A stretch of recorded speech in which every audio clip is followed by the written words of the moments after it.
Hmm. I can't think of a catchy hook to open this vlog with.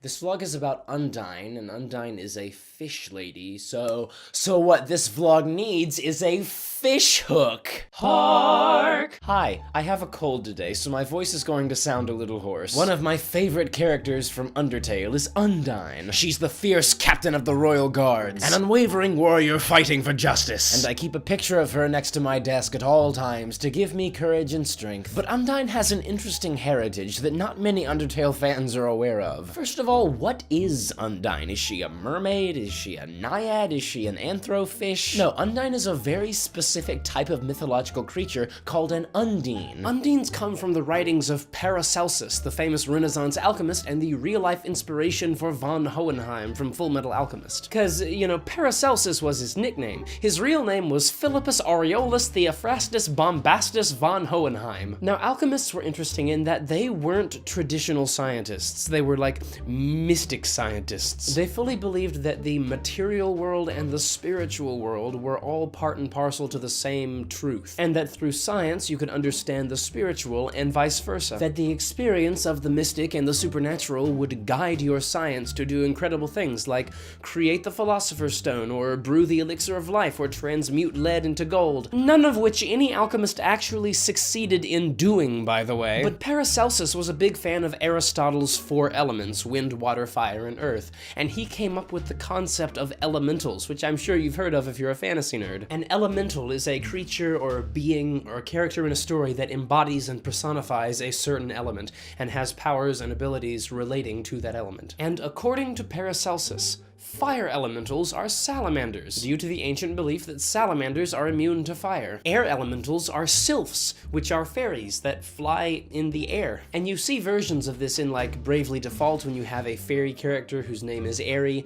or in A Midsummer Night's Dream when Shakespeare talks about airy spirits. Earth elementals are gnomes, because gnomes live underground, and Paracelsus might have actually been the one to coin the word gnome. And finally, water elementals are undines, which are women who live around waterfalls and pools and who have a magical affinity for water. And that's exactly what Undyne from Undertale is. And interestingly, according to Paracelsus, Undines do not have human souls, which is something straight out of Undertale. And it's important to note the pronunciation difference. Like, Undyne is an Undine, but you pronounce her name Undyne because it's supposed to sound like undying, as in Undyne the Undying. But then in Tales of Symphonia, there's a character named Undine, and it's spelled Undine, and this character is an Undine, but you pronounce the character's name Undine.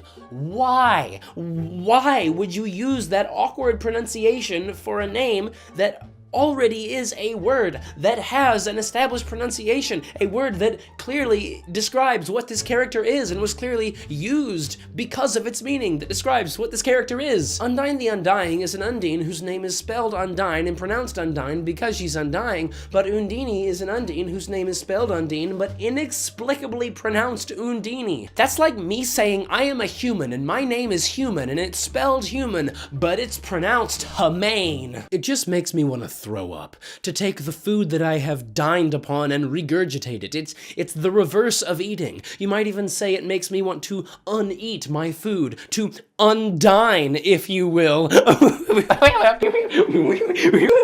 made a funny.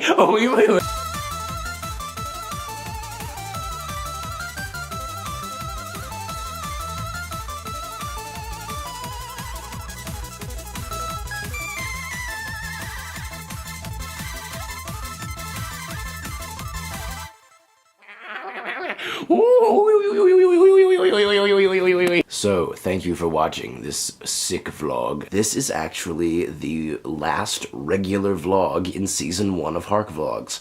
There's going to be 4 more vlogs after this, but none of them are oddly specific topic vlogs. They are all something unique. Because if you remember back in August when I started this channel, I said that I would be doing this from now until December, and then in December, I would evaluate where I was and see if I was going to continue the channel. I'm sure you can already extrapolate what my decision on that is, but we've got 1 more vlog in November, and then vlogs for the first 3 Saturdays of December, and that will be Season 1 of HarkVlogs. And now I'm going to go languish in mucus.